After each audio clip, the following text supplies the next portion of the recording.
History chapter 3, ruling the countryside. Let's recapitulate the chapter. We have already recapitulated the topic, the all settlement, permanent settlement, Mahalwari settlement and Rohitwari settlement. Today we discuss about crop for Europe.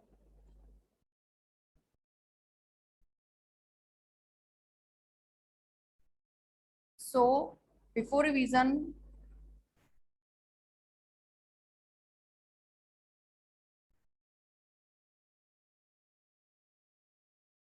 crop for Europe. Why? The question is why the demand for Indian indigo. When the Britishers realized that the countryside should not yield revenue,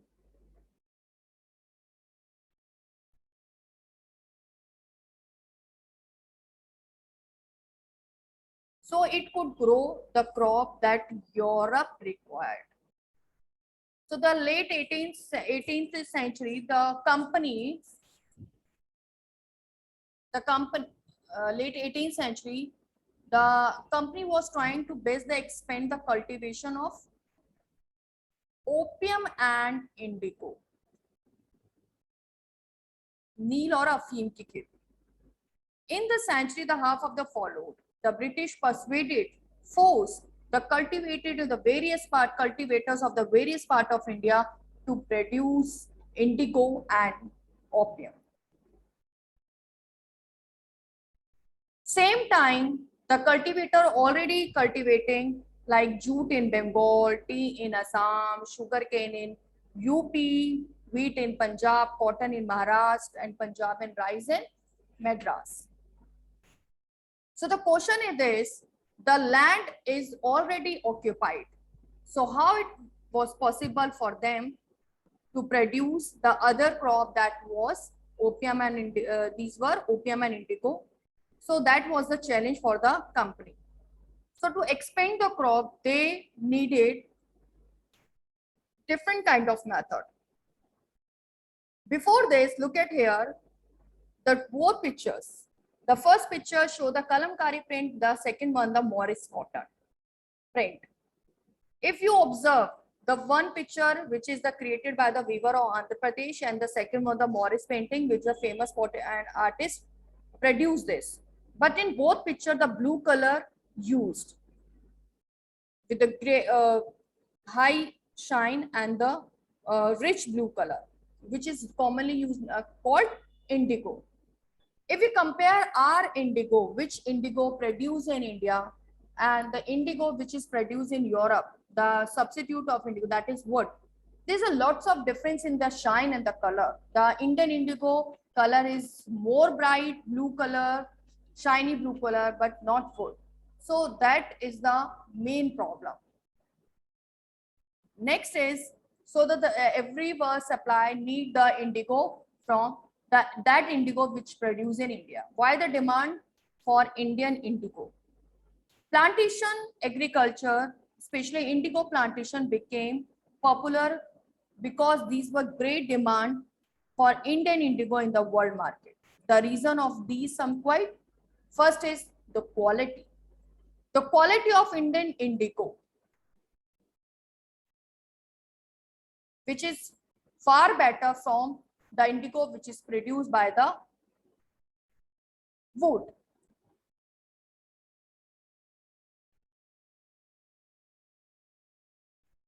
Okay. Now the next one is because it produces a net blue color and as compared to dye from wood which is lighter, pale and dull. Second reason why the Indian indigo demanded, it demanded for indigo was growing. But due to variety of reasons, the supply of indigo from Western Indies, okay, and America, dwindled between 1783 to 1789.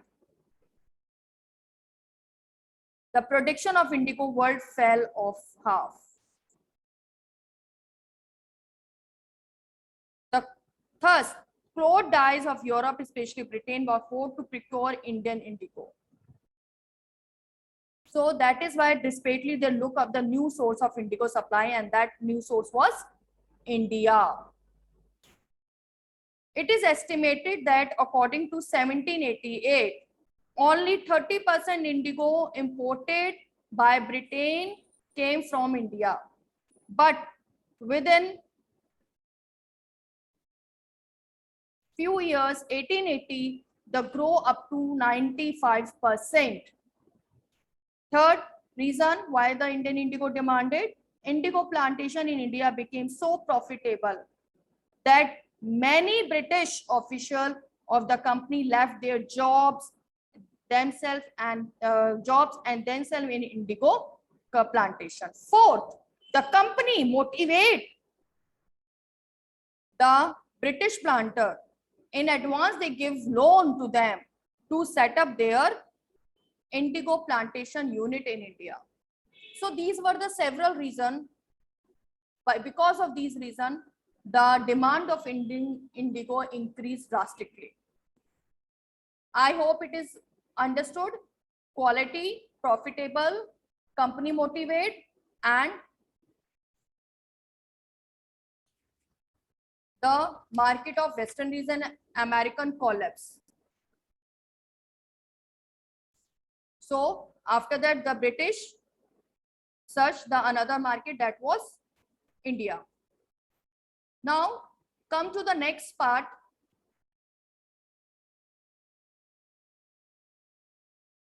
How was indigo cultivated? Yes, indigo was cultivated. It was a big challenge. Indigo was for the indigo cultivation. It was cultivated by two systems, niche and royalty. One by one, we will discuss about it. First system, in niche cultivation, in this system, the planter produce indigo in land that he directly controlled, which is under them. He either bought the land from the Jamidar or rented from the Jamidar. And for the indigo, produce indigo by directly employing hired labor. Planter तो नहीं कर सकता था, तो he hired the laborers. This is the system of niche cultivation, that they cultivate the indigo on that land which is directly controlled.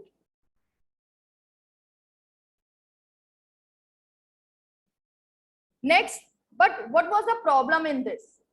The problem of indigo requirement. Indigo cultivated only on fertile land.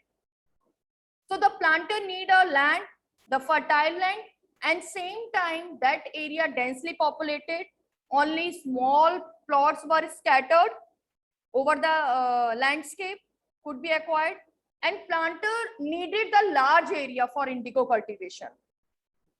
Same time, the farmers grow the other crops like jute in Bengal, tea in Assam, other.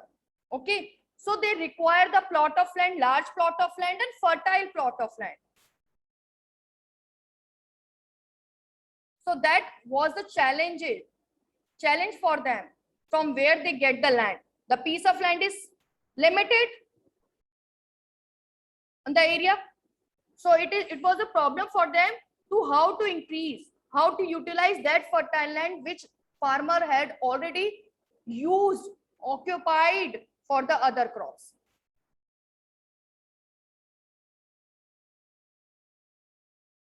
From where they could they get the such land from?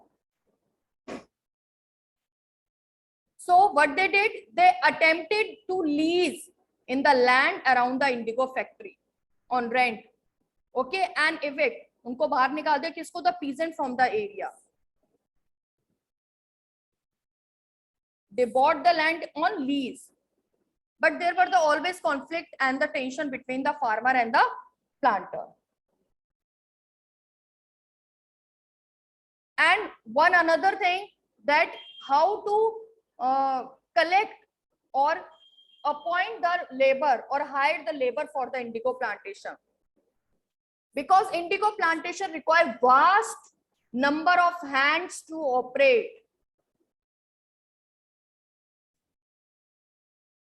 and same time they were busy in their regular crops. They were busy with their rice cultivation. So how they use that labor in indigo? So that was another big challenge for them. So the third challenge in niche cultivation on the large scale required many plow and ploughs. And same time these were involved in other crops. If they mean that they in indigo cultivation, they require the requirement of plows and bullocks double comparatively other crops. If the planter with 1000 biga would need it 2000 plows. So the investing on the purchase and maintenance of plows was big problem. Maintain भी कर लेगा, purchase भी कर लेगा, नहीं purchase तो कर लेगा पर लाएगा कहां से इतने प्लॉट्स और इतने bullocks? So nor could supply be easily got from the peasants since their plows and bullocks were already busy in their rice field. So this kind of the problem faced by the niche cultivation, those the planter, those were involved in niche cultivation. So only 25% of land producing indigo was under niche system. The rest land was cultivated according to royalty system. Now next one, let's talk about the royalty system. Under the royalty system, everyone look at and keep comparison between royalty and niche. The planter forced to royalty to sign a contract or an agreement. There, the planter cultivated on which land? Where they had directly control. But here the planter forced the royalty to sign the agreement. Agreement known as satta. That time they pressurized the villager or the headman to collect the many signs agreement, plenty of agreement. So they forcefully pressurized the headman to sign on the behalf of farmer. Who signed the contract got the cash advance from the planter at low rate of interest, produced indigo. In this way, they influence, they अपने शिकंजे में किसको लेते थे? Farmers को. They provide advance to them for sowing, for growing indigo, and that advance they given in a very low of interest. But the law committed the right to cultivating indigo on at least 25% of their area under his holding. That if the planter have the land, so the 25% they occupied for the indigo, the fertile part. The planters provide the farmers to the seeds, drill, and while the cultivator prepared the soil, sowed seed and look after the crop. So the planter in this royalty system, farmer को seed भी देगा, drill भी देगा और advance में भी पैसे देगा. और फार्मर को क्या करना था? देखना था, उसको हार्वेस्टिंग, वीडिंग और प्लांटिंग करना था, किसको? इंडिगो को. So that was the royalty system. But what was the problem in this? Because when the crop was delivered to planter after the harvest, the new loan cycle was given to the royalty, advance given to the royalty under this system, and the cycle started all over again. And peasants who were initially tempted by this loan cycle soon realized that how harsh system it was. The price they got from the indigo, they produce from the planter to produce the indigo, that advance, it was too low, very low, and the cycle of loan never ended. So very soon they realized that the royalty system was the harsh system. Because the planter instead forcing them to instigated them to grow the indigo on the best fertile land, which land they prefer for the rice cultivation. because the indigo, if they growing the indigo and dead pine after few hours, the deep root and exhausted the soil rapidly. So indigo harvest, the land could not be sown with rice again. So this was the problem in royalty system. I hope it is understood by of you both, niche and royalty system.